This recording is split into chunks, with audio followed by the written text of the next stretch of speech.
It's time once again for another episode of Kids Business Radio, broadcasting live from the Pro Business Channel studio in Atlanta. And here's your host, dirk-ebener. Good morning, everybody. Welcome to the October edition of Kids Business Expo here at the Pro Business Network radio station, or Pro Business Channel, sorry.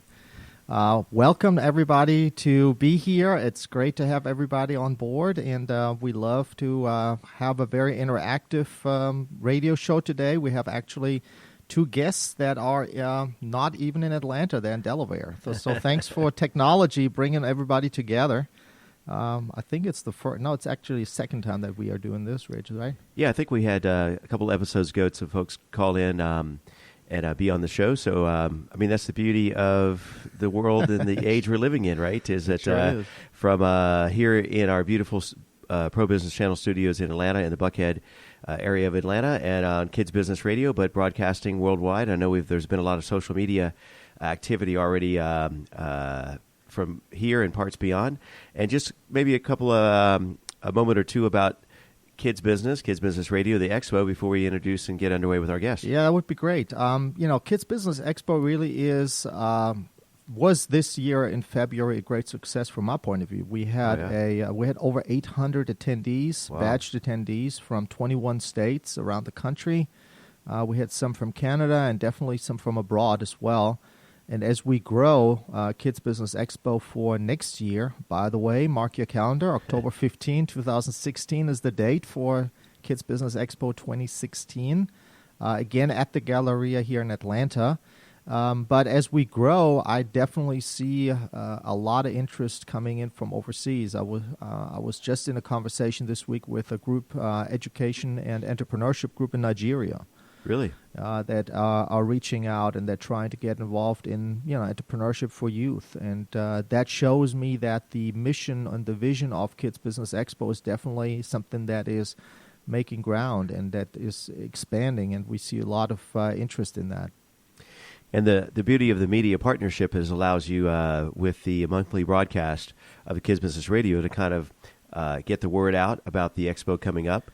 And speak to those folks that are interested in vendors or partnerships, obviously attendees, and most importantly, those up-and-coming entrepreneurs. Exactly. What we want to do is we want to really create, like you said, a platform for bringing all different groups in. And I believe that if we are having a very wide spectrum of audience, then it will allow everybody to sort of find an interest spot in this radio show. And that's what really Kids Business Radio is doing. We really want to build a presence as a platform for young entrepreneurs, because they all have brilliant ideas. They have these nice businesses going. Last September we had these young ladies on the radio show. They started their first business when they were 6, 7, and their sister 8 years old.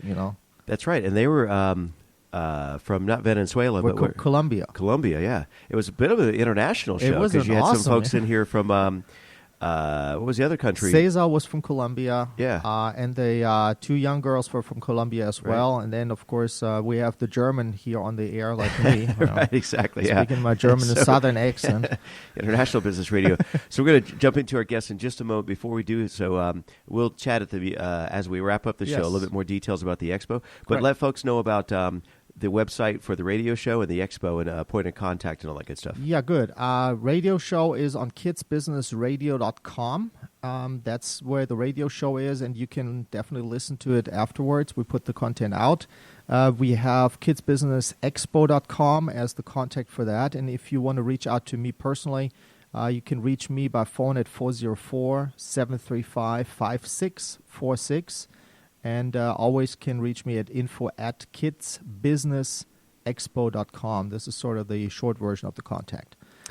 Absolutely. All right. So let's get underway and find out who's joining us on the show. We have two very interesting guests today. We have Julie Frieswyk here from Delaware. She is with the University of Delaware, and she is involved with a program there, which we will go into in a minute or two. And then we have Shreyas Parab. Hopefully I pronounced it as close as possible.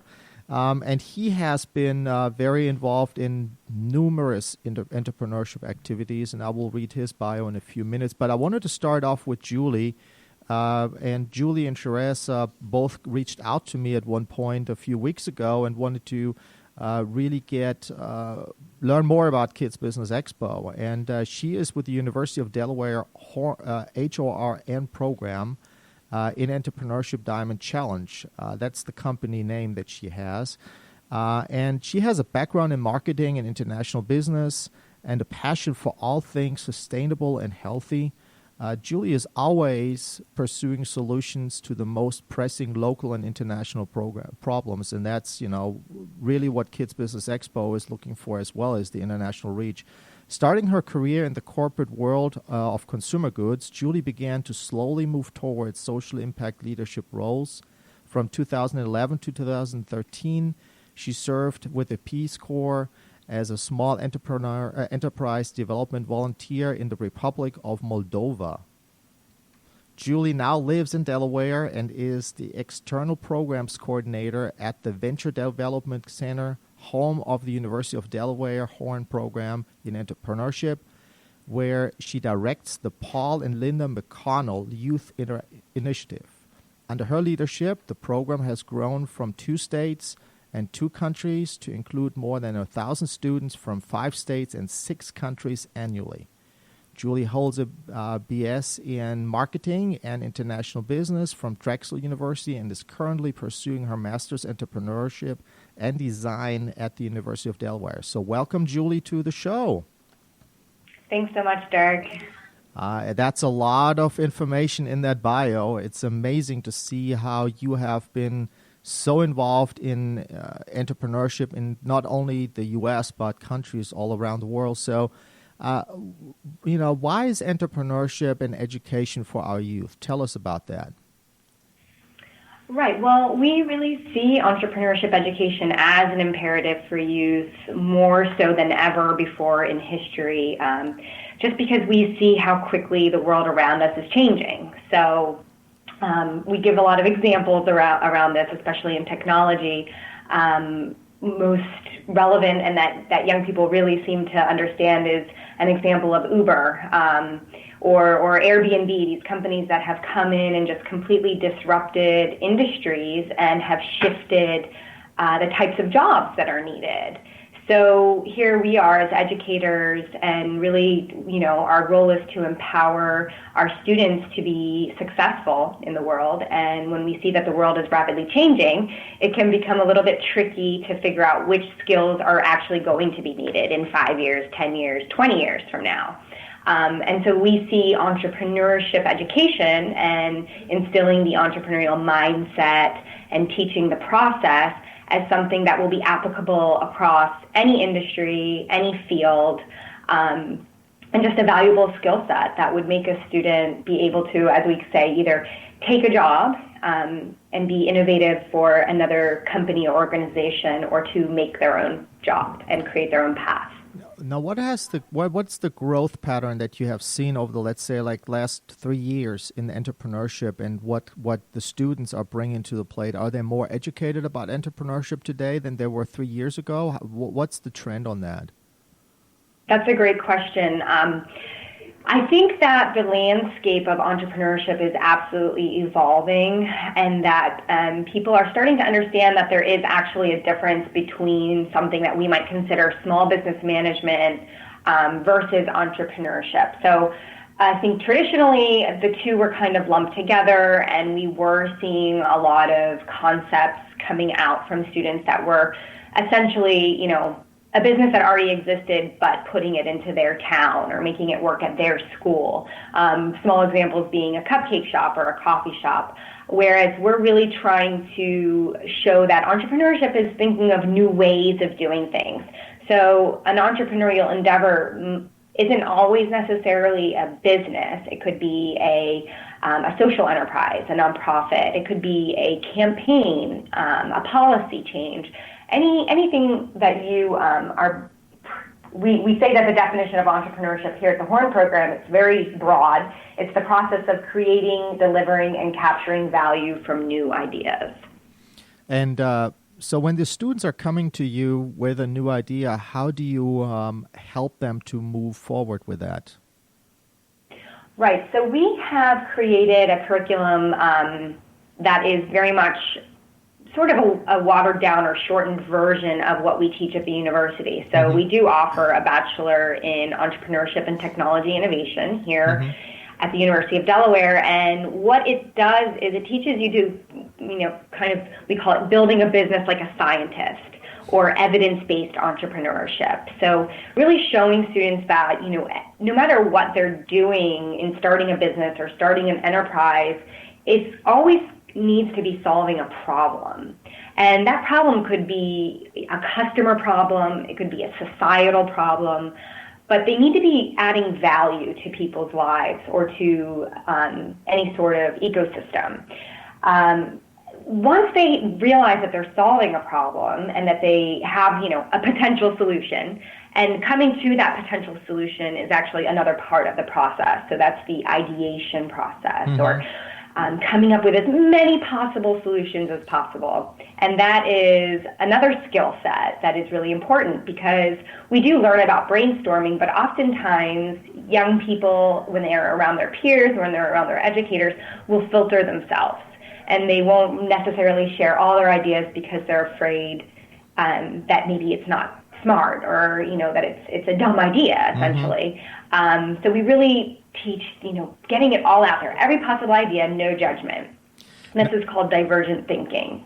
And then you go back to those ideas, and then you start judging, and then you start crossing out, okay, maybe this one isn't the best, and you get a handful, maybe 2, 3 great ideas, great solutions, and you move into the next step of the process, and that's validating those ideas. So it really does, goes back to that scientific method of having a theory, testing it. One of the things that I have seen, and I go in a lot of the high schools, I talk about entrepreneurship. We talk about career opportunities, not only purely through college, but also through entrepreneurship, because it's out there. Not everybody is college bound, right? But what I see is that a lot of the students that are coming in contact with me, they are tech entrepreneur focused. They really want to develop this new technology or come up with a business that will solve the latest, the newest problems in technology. But where do you see is sort of the ratio between tech, service, and product entrepreneurship? Right. So that's also a great question. So Shreyas, who everyone's going to be meeting soon, won the Diamond Challenge last year with a tech product, let's say. And we are seeing a shift, Dirk, in that direction, where we're seeing more and more students coming up with ideas for apps, ideas for software. However, there are other competitions, let's say, out there that do offer tracks focused just on technology. And we're really wanting to keep the Diamond Challenge as something that is very broad, that you could bring any, whether it's a product, service, or technology-based solution to the playing field, essentially, because that's the way the world really is. But there certainly is going to be that trend towards technology. Right. Now, can you tell me a little bit about the difference that you see in social and traditional entrepreneurship? Where do you see a difference? What's your definition on both of them? Great. Yeah. So essentially that definition of entrepreneurship as being the process of creating, delivering, and capturing value from new ideas, that's traditionally, entrepreneurship.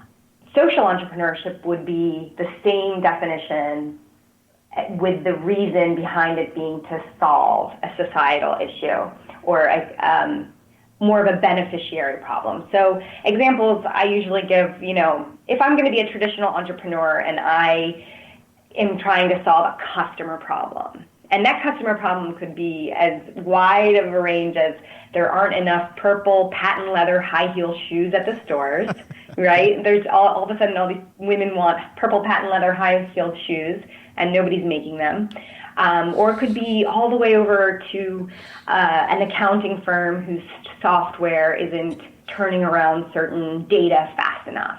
Those are both customer problems, and those both would require the traditional entrepreneurial role of how can we solve this in a way that is creating value and delivering value to the customer. Whereas social entrepreneurship is going to come at that from a different direction. It's going to say there's a societal problem. So whether that's something, we call them wicked problems, hunger, poverty, the deterioration of the environment, if those are the problems that a person is really wanting to solve, then they go through the same process as an entrepreneur. They still have to come up with possible solutions, validate which is the best solution, but they're delivering that value not only to a customer, but to a beneficiary. So someone who may not be paying for them to do this, or they may have both. So Tom's Shoes is a great example we use a lot because students are familiar with Tom's Shoes, where the founder, Blake McCoskey, he had paying customers here in the United States, and then he had beneficiaries in these other international locations who were receiving the shoes for free.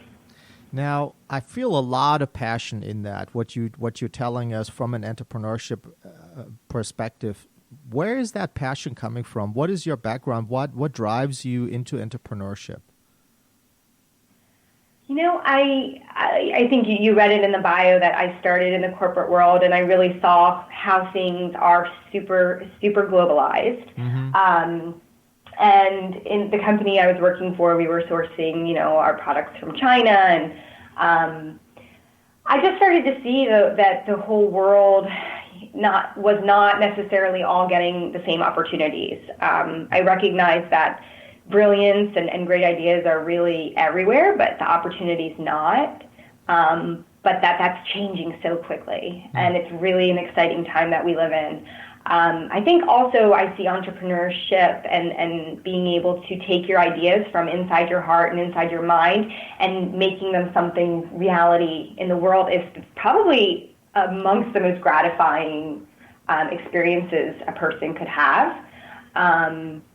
So I feel super passionate about it in that sense of the creation standpoint, but then also looking at the trends that I mentioned before of the world changing so quickly and really not knowing what jobs are going to be out there. I really want to see, people my age, and certainly the people that are going through middle school, high school, college right now, thriving in this world. And if that requires that they have to start something on their own, then we certainly want to make sure that they're equipped for it.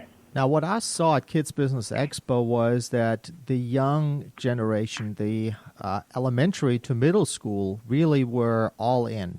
They really were going at Kids Business Expo to learn about entrepreneurship opportunities. So the program that you're working on, the Diamond Challenge, how was it developed, and what was the reason for it to be developed? Because there is a reason for everything going on like this. So what was it for the Diamond Challenge? So the Diamond Challenge was conceived at the exact same time that this the Horn program in entrepreneurship came about here at the University of Delaware. Mm-hmm. And the founding director, Dan Freeman, a professor here, as soon as he kind of took the reins and got this program rolling, knew we need to also be imparting this information onto the younger generations. So he formed a committee of different stakeholders from around the state and brainstormed together and came up with this concept of let's do a business concept competition for high school students. Yep. We'll take what we're teaching at the college level. We'll build a video curriculum online so that anyone, anywhere can watch it. And then those who are able to travel to our pitch sites and participate in the program will. So that was sort of how the program worked for the first 3 years. I kind of leading back into my background, you had mentioned I was a Peace Corps volunteer in the Republic of Moldova and had been in touch serendipitously with someone here at the Horn program. And they asked, you're working on enterprise development there. Do you think the high school students in Moldova would benefit from participation in the Diamond Challenge? And they were currently also doing a pitch site in Kenya. So I went around to some nonprofits in Moldova, asked if they were interested. They said yes. So we, in 2014, held a Diamond Challenge competition in Moldova as well. So it's been going on. This is going to the 4th year, and really the purpose is to just plant that seed at that age as students are really starting to figure out, okay, what's the first step towards the rest of my life. So whether that is higher education or it is, blazing into your own entrepreneurial path, we certainly feel a responsibility to lay out sort of the different pathways that are available. I see that when I read a lot of the information, because I work also in the international business arena, I see a lot of new emerging markets coming up. When you have these competitions in these markets or in these countries, what are sort of the obstacles these young entrepreneurs have to overcome in order to get the business started? Because it's tenfold more expensive to start a business, for example, in India than it is here in the United States. When you want to launch a business in, for example, Germany, you have to overcome many more legal issues than you would have here in the United States. And there are a lot of differences and hurdles and challenges in so many different countries. So how do you help these kids and these young entrepreneurs in these countries, Kenya and Moldova, to find a solution to some of the problems, and what are their local problems? Right. So we're very lucky to have partners that we work with in those countries who really take the leadership role. They use our curriculum, they use our process, and they source their own mentors, their own judges. They hold training sessions that are relevant to their communities. And so they're really getting not only the state-of-the-art entrepreneurial education, but they're also hearing from people in their own countries and communities who have succeeded in this pathway in one way or another. The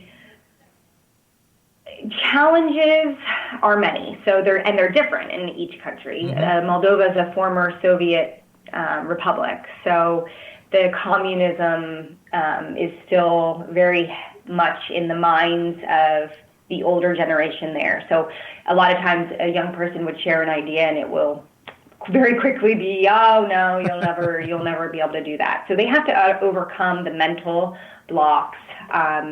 In Kenya, it's another story. There seems to be a really huge amount of energy behind entrepreneurial activity and opportunity, and seeing so much growth so quickly, especially in Nairobi, the capital there.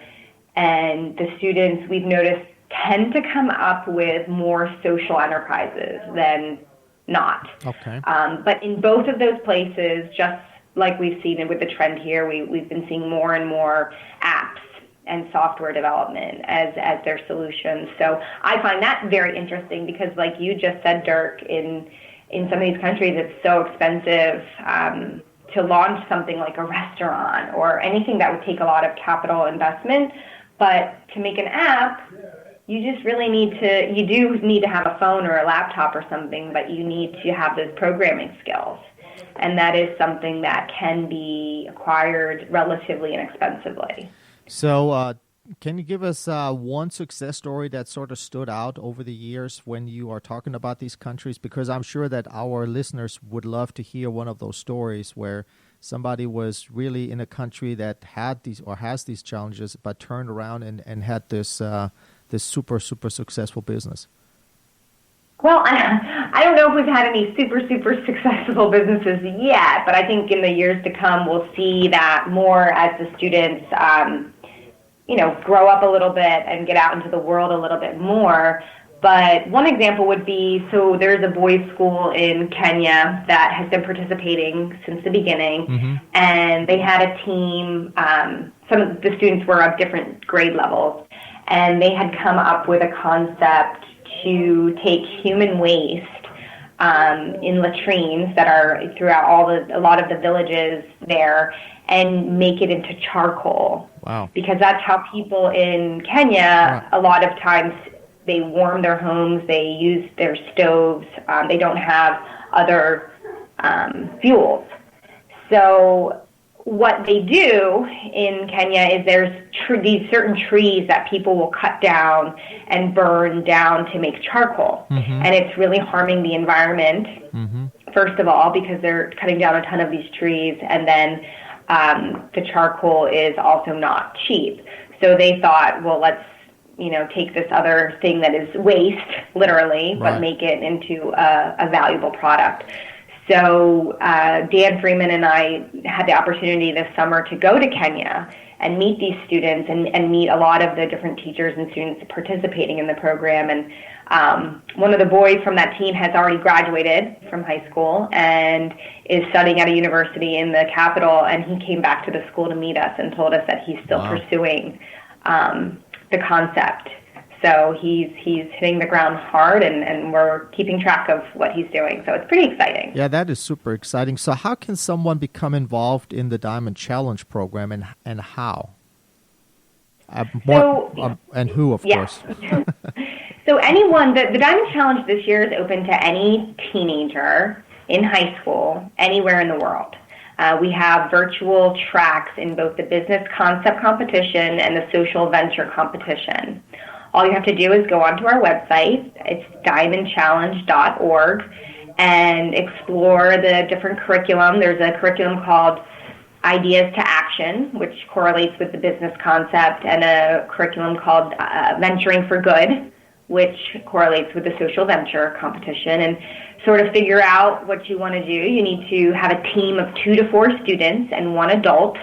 That adult could be a teacher, a parent, or some other community leader. Okay. And just simply register by November 30th.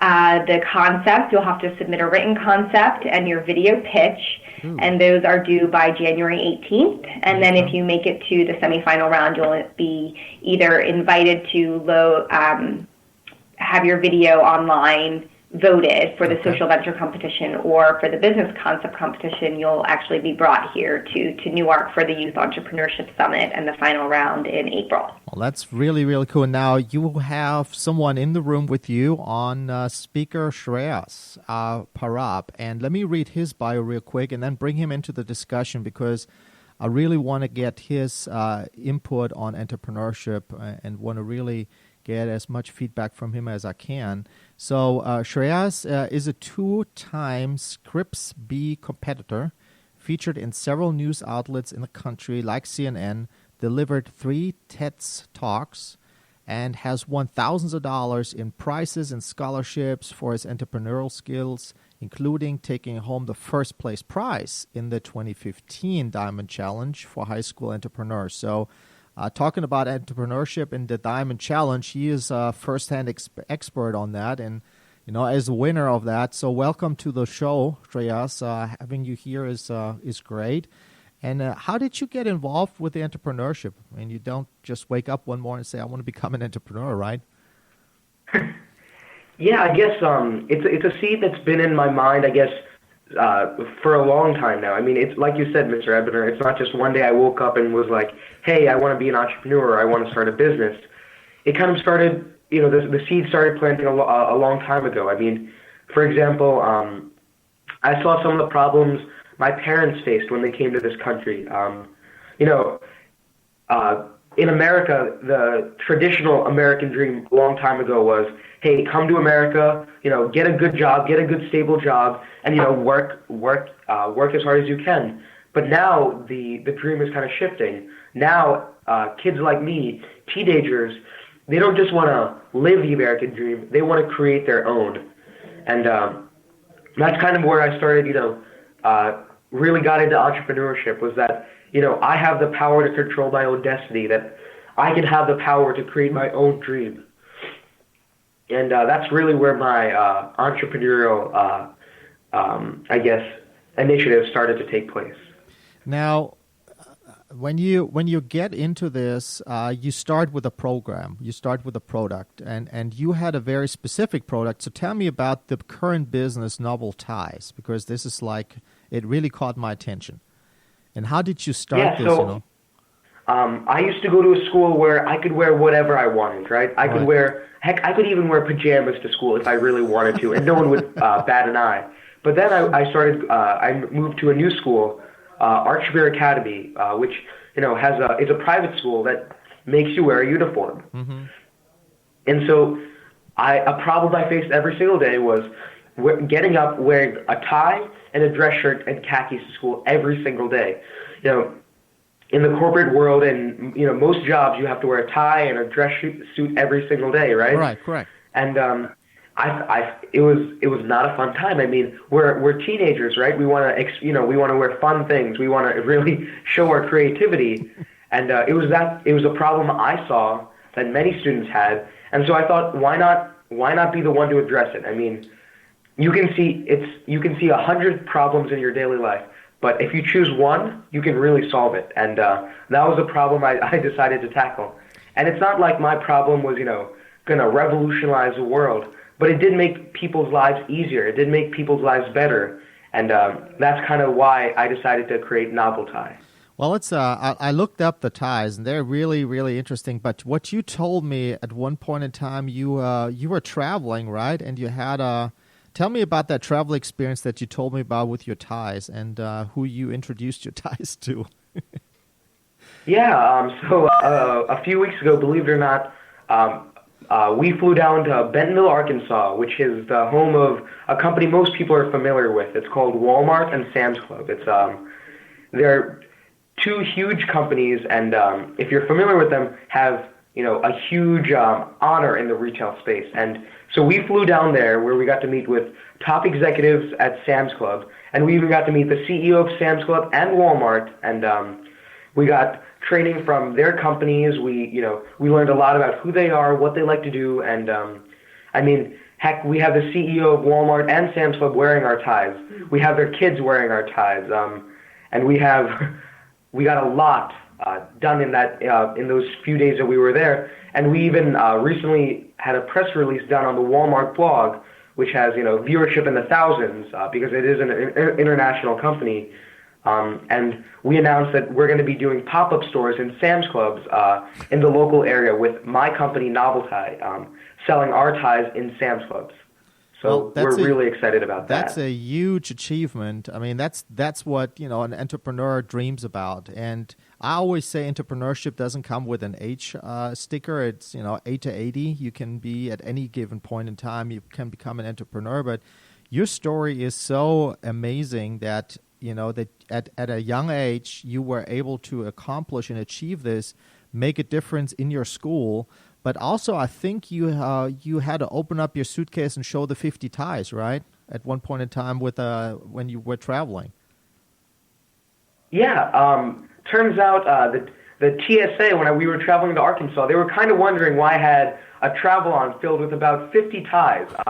That kind of raised some. They were just so curious. I mean, I got pulled to the side, and I mean, the TSA agent was commenting on the ties. I mean, I asked for some feedback, and he was really willing to give it. I mean, in fact, we're really thinking of launching a new color in the stud muffin tie because of that TSA agent. Well, so what's the next step with Walmart and Sam's Club, if you don't mind asking? So we're going to be in a few of their pop-ups. We're going to have, if you're familiar with Sam's Club, they have something called a road show where they take in small businesses, kind of people who normally they don't get to really, I guess, showcase, right? Because again, they have so many consumers that just come to their stores for the things they need. But Sam's Club has this initiative called the Roadshow events, where they kind of showcase those companies and those products that consumers don't normally get to see every day.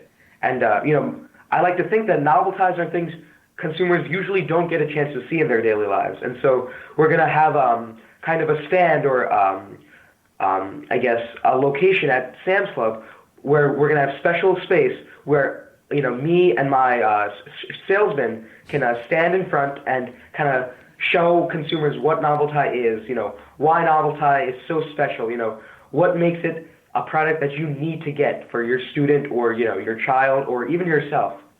Now, when I listen to your story, when I listen to what you share with all of us here in the last couple of minutes, the question a lot of high school students and middle school students will come up is, how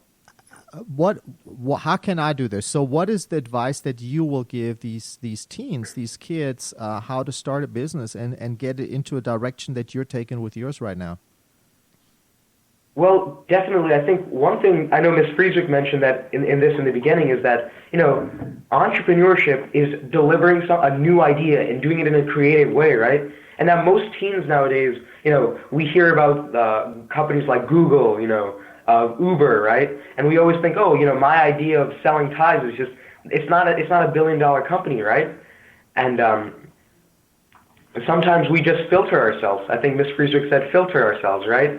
And I highly disagree. I mean, I like to think that I'm doing well, and I'm just selling fun, unique ties. I mean, I'm not curing cancer, right? But once you have an idea, right, you see a problem you want to address, whether it's a business or a social venture, right?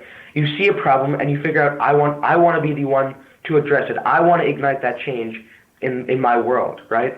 And so you look around and you see, hey, what are some steps I can take now? Because when you look around, there are hundreds of people who will be willing to help you. And for me, that program or that person that was willing to help me was the Diamond Challenge.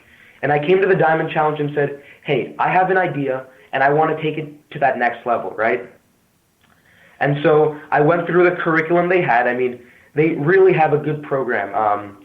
I'm mostly interested in science and math, to be honest. And I never thought business would be kind of, something, a venture, a path I could go down. But the Diamond Challenge put it in a way that I understood. Science. They liken it to, I think, the scientific method, right? And we went through these steps, this curriculum, and I really understood how to take my idea and turn it into a business. Because there's a huge distinction, I'm sure that you know of, between an idea and a business. An idea is something that you can think of, right?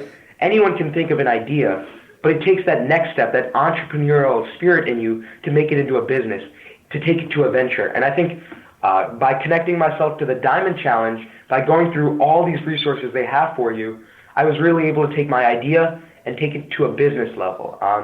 And it's not just the Diamond Challenge. I mean, what you guys are doing in Atlanta, Georgia is very similar. I mean, you guys are helping teens, middle school and high schoolers realize that the ideas they have can really make a difference, and taking it into an idea, into a business. And so I connected myself and I participated in the Diamond Challenge. And that really took, that idea I had into a business venture. So I highly encourage teens to find, whether it's the Diamond Challenge, the Kids Business Expo, there are hundreds of business owners in your local area. If you look around in your city, in your town, there are hundreds of people who are doing things that you want to do. And you just have a simple email, and I guarantee it, there are hundreds of people willing to help you. So you just have to find them. I'm glad that you mentioned this, because that's one of the things when I speak or when I meet with business owners that are, interested and open to Kids Business Expo and to ideas of Kids Business Expo. I always encourage them to become mentors. They should really reach out to students like yourself and to the schools and get involved, because what it takes for a young entrepreneur who is really out there wanting to make a difference in so many different ways, it often starts that they want to make a difference for themselves, but also the next step is the family that will make a difference too. And so what my hope always is that an entrepreneur will find a mentor, and that should be really someone, who has a business leader role or has a business and can really encourage these children, but at the same time also help them to avoid making mistakes. And I think that what you said, it's just a question of asking. The Kids Business Expo this year had a very, very, very interesting keynote speaker, Marcus Lemonis, who is going back on the air. I think it's October 28th, isn't it, Greg? Is that correct? Yeah, 28th. He's coming back on with The Profit, and I'm encouraging everybody to watch The Profit because it really tells you how to get into the business. Marcus really teaches people how to get their business back on track. And so Marcus Lemonis was the keynote speaker at Kids Business Expo, and it really all started with a tweet. I reached out and, I just asked him. I just told him that, here's the opportunity. Could you please take a look at Kids Business Expo? And he immediately started to say, tell me more about it. And all of a sudden he was there as the keynote speaker. And unless you ask, you will not get an answer. You will never find out. Yes, you might get a no, but at the same time, at least you know where you're heading. And so when I'm looking at what you have accomplished over these years in entrepreneurship, what is the most exciting moment of your entrepreneurship journey? Where do you look back and say, this was it, this is it? I think kind of the moment that entrepreneurial journey really peaked for me, and I mean again, I say peak, but it can keep on growing. I mean, I have no idea, right? So one of the things was when we went down to Walmart and Sam's Club, right? We got to go to a few of their top executive, very very high level meetings that normally people would not go to, right? And it was when I got a chance to meet the CEO of Walmart, the CEO of Sam's Club. I mean, these are people normally, high schoolers, they don't get a chance to meet. And, yes.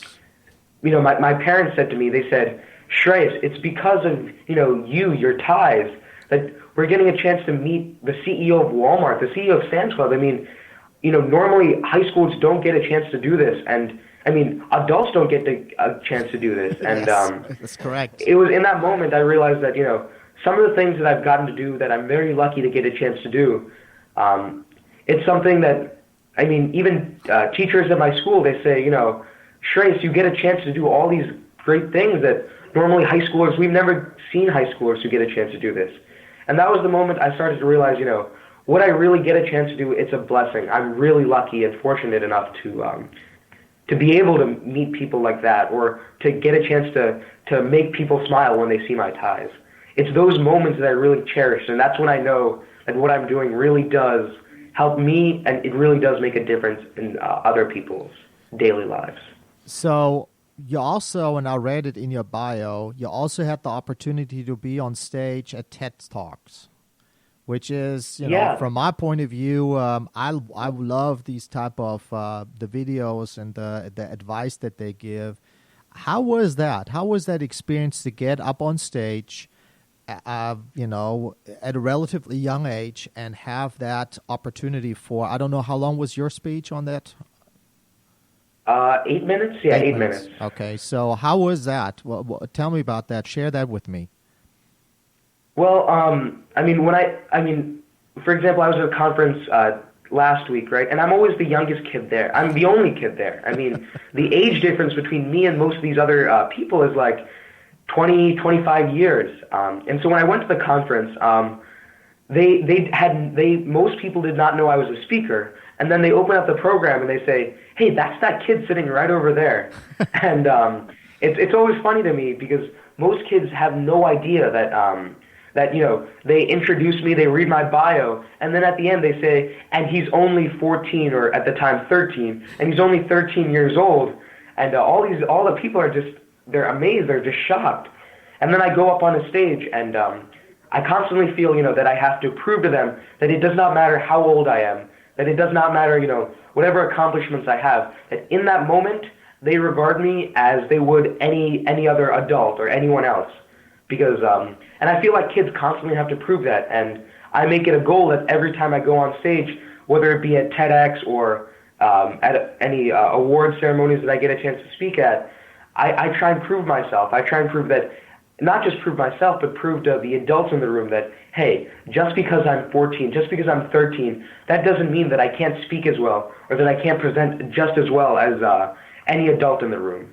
And through TEDx, I've gotten a chance to really spread my ideas and kind of show many adults across the country that, it doesn't matter how old you are, you can ignite a change. You can be the change you wish to see in the world, as Gandhi puts it.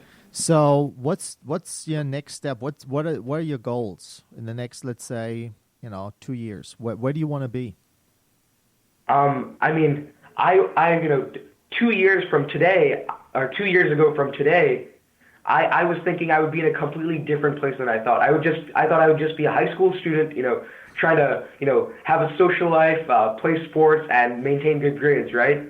But 2 years now, I see so much has changed from what I thought where I would be. Right. And 2 years from now, I like to think that there's no limit to where I can be, or where I want to be, because As you know, entrepreneurs, they never limit themselves because suddenly they think they're going to be at point A and then they end up being at point B. And that's where a growing trend I've seen with, many entrepreneurs is we have no idea where we're going to be in the next 2 years. But I hope in the next 2 years that, I'll be a senior in high school. So I'll figure out, what I want to do for the rest of my life, whether it's entrepreneurship or whether it's, making a difference in my life and the lives of others through a different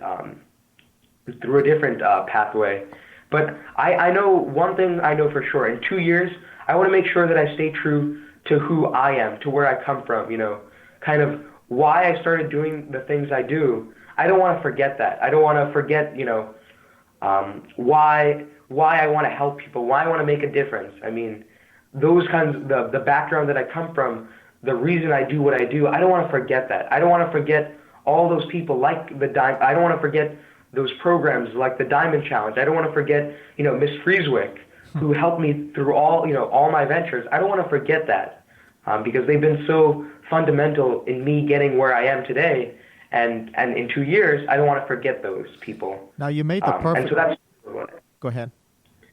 That's really what I hope to have in 2 years, is not forget where I come from and why I do the things I do. Now you built the perfect bridge because I wanted to make a quick shout out here to the parents who support and the teachers who support all the time the dreams of the entrepreneurs. If you look at Kaylin, our daughters right now at a stage production at her school, and all the parents that are involved in giving their children opportunities, I think that this is a very, very important factor, and often we overlook that and we don't really think about who has given us the opportunity. Like you just said, you don't want to forget where you're coming from. I think that's important, and that speaks a lot about you and your character as an entrepreneur, but also as a son. How important it is for you to make sure that that's recognized. So shout out to the moms and the dads who are helping our entrepreneurs to really, help them to take their dreams to the next level. But not only on the entrepreneurship level, but also, on the community level, who make a difference in the communities, who are taking the kids to the ballpark and do a lot of things for them. And without the parents and the teachers, we couldn't build what we're building today, and that's a very important thing. So I'm thankful that you mentioned that because I think that's a very important message that we're sending out. Parents are standing with their children and help them all the time to get them to the next level. So I think that's great. So when you have experienced this Diamond Challenge program, give us 2 or 3 tips that kids can sort of write down and take along as they are applying for participation in the program. Yeah, so definitely some tips I have for the Diamond Challenge would be don't limit yourself and don't limit your ideas. Because it doesn't matter, at the Diamond Challenge, you see some really great ideas. We had ideas from manly scented candles all the way to a wearable technology that I think will change everything. These kids are coming up with great ideas, right? And you think about it, and they definitely did not filter themselves. Manly scented candles, that is as unfiltered as you get. True.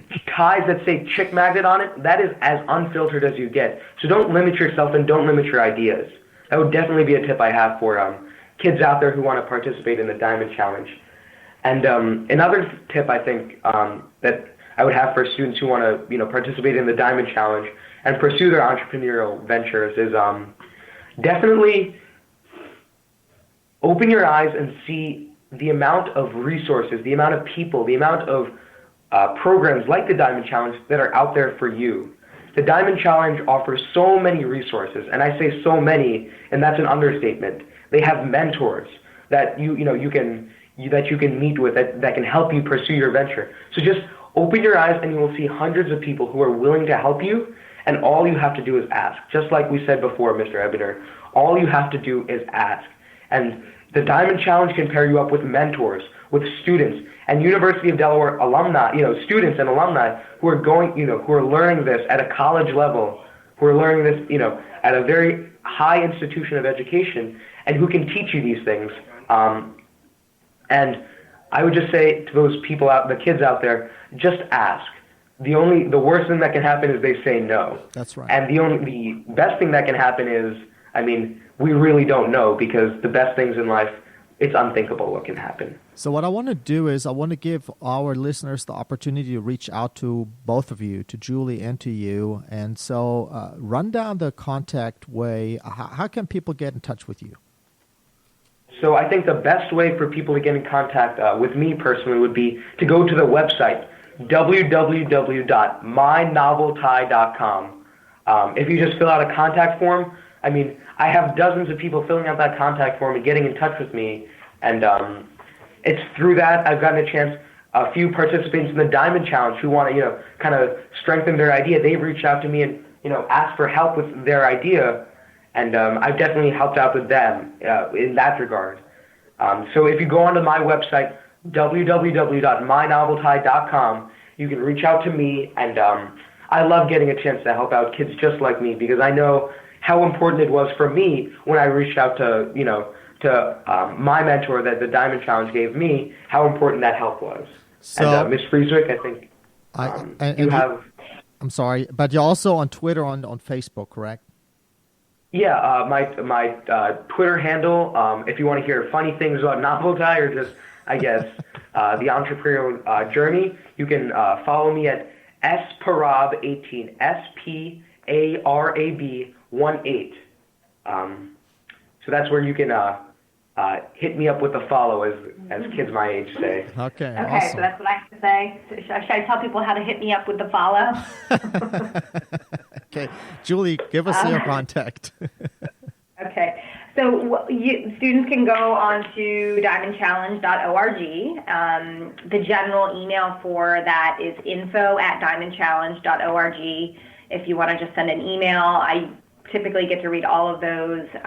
There's also a contact form on the website that I do read all of them.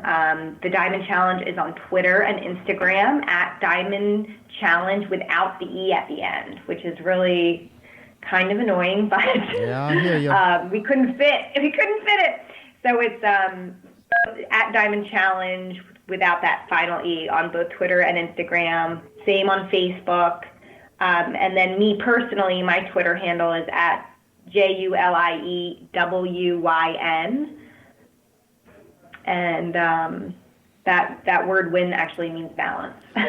Awesome. Now always balancing between passion and reason. That's cool. Now let me run down the deadlines again one more time for the Diamond Challenge program so that they can make a note of it, please. Sure. So these are the deadlines for students who would be participating virtually. Registration is open until November 30th. And the written concepts and video pitches are due January 18th. Okay, perfect.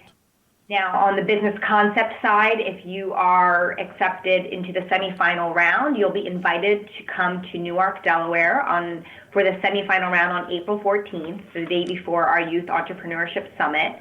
And then if you're made to the semifinal round on the social venture track, that is a virtual round, and the top 3 teams will be invited to the final round on April 15th. Well, we will stay very, very closely connected. Kids Business Expo will watch very closely what the Diamond Challenge will do, and I'm very thankful that you spent your Saturday morning here on the air with us. It's great to have you. I think that you're doing a great job in so many different ways, making a difference in the communities, teaching entrepreneurs, future entrepreneurs, how to make a difference in the communities, but also for themselves, and learning a lot about business, because a lot of businessmen that I'm talking to are telling me, if I just had that opportunity 20, 30 years ago, it would be great. But I think that we all can make a difference. And, when you are talking about these programs in countries like Kenya or Moldavia, these are things that really make a big impact on the communities. Think about the program that you just mentioned where they're making heating materials. These are things that people need, and somebody has seen a need for it and turns it into business. And I think that's what entrepreneurship is really all about, to see this and make a difference. So I encourage everybody who is listening to really take a look at the Diamond Challenge and really get involved and use the opportunities that are presented to you through programs like this. schools are creating career fairs. There's a lot of things going on. Business people out there, if you want to reach out to your high schools. I know that high schools are looking for speakers. They're looking for people who are helping them at career fairs to talk about their business. So get involved. Make sure that you are creating our future business leaders here in the country. And then internationally, it's the same thing. If you're listening in from around the world, and I know that we will have some people who are tweeting us afterwards from around the world, make a difference in your communities, because that's what entrepreneurship is all about. But one thing that I really want to encourage you is be a giver. Make sure that you give back to the community. It's not all about what you get out of it. It's what you can give in and, commit to programs like this. And so, we're about to close this radio show again. So thank you for listening in. Thank you, Julie. Thank you, Shreyas, for being here. I'm sure we'll talk again off the air. I want to give, we've talked about deadlines, a quick speech about Kids Business Expo. We are starting to put out the material. So if you want to get involved in the expo, become an exhibitor or sponsor, the information will be available as of November 1 on our website, kidsbusinessexpo.com. We will start putting out the registration information for attendees around about the 15th of November. So stay tuned for all the things that are happening with Kids Business Expo in the weeks and the month to come. Again, the date for it is October 15, and it's at the Cobb Galleria Center in Atlanta. We had 21 states from around the country, so see if we can get it to 30 plus to come. And I want to thank the Pro Business channel here in the studio for giving us the opportunity for the October. We talked about it yesterday, I think it was, and we looked back, and the first one aired in March, right, Rich? Yeah. We were in March of this year, and we're now in October, and sky's the limit. Right. Your 1 year anniversary before you know it. Yeah. That's right. I will bring a cake. Man, I just have to comment the social media on Facebook, Twitter, from Delaware and to Atlanta and around the world. It's and this is just the live episode. That's correct. Right? I mean, the amazing thing about Kids Business Radio and the social media and the Pro Business channel is that these broadcasts will gain in subscribership, if that's a word, and listenership and audience. And I mean, the power of the additional follows, the additional retweets. So they can tune in 24/7. That's right. And on kidsbusinessradio.com, check out all the information, like I said. And you're also probably looking and accepting sponsorships. Absolutely, yeah. For the yeah, we're accepting sponsorships for Kids Business Radio. If you're interested in reaching the community, if you want to make a difference, and you want to become involved, shoot me an email. You can send it to info@kidsbusinessexpo.com or kidsbusinessradio.com. And my phone number actually is 404-735-5646. We are on Twitter, and we are on Facebook and everywhere else. So thank you again for listening. Thank you, Julie and Shreyas, for joining me here. And I'm sure we'll have a follow-up show in a couple of months where we will learn more the closer we get to your event. And let's promote and make entrepreneurship happen. And one last thing, all that contact information is also good for those folks that would like to be a guest on an upcoming episode. Absolutely correct. As kid entrepreneurs or also folks that are in that space and helping Absolutely further correct. the cause. Yeah, we're right? reaching out to everybody. We always look for interesting stories and interesting guests, so thank you for mentioning that, Rich. And that is pretty much it. This is the October radio show, Kids Business Radio, here out of Pro Business Channel radio station in Buckhead, Atlanta. Thank you for everybody, and have a great day.